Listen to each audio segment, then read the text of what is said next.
Merhaba. Yazmış olduğum Point Editor komutunu size tanıtacağım. Programımı çalıştırıyorum. Program ekrandaki tüm noktaları, point kodlarını tarayıp liste halinde buraya eklemekte. Örneğin sağdan gelmiş datalarımızın iki asfalt tabakasını iki farklı şekilde yazmışlar.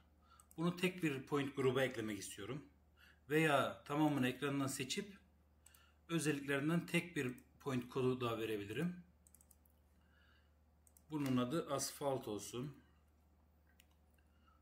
Stillerini seçip nokta grubuna ekliyorum.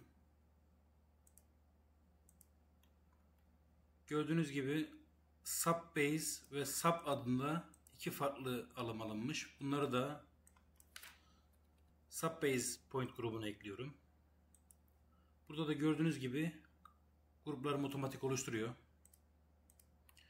Ve aydınlatma dediklerimi LP, Lighting, LGT şeklinde almışlar. Bunları da Lighting Pole şeklinde gruplarıma ekliyorum.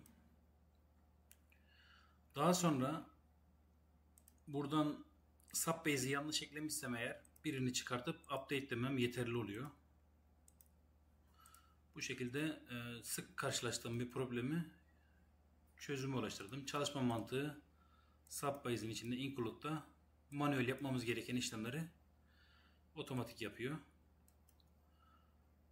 İyi çalışmalar.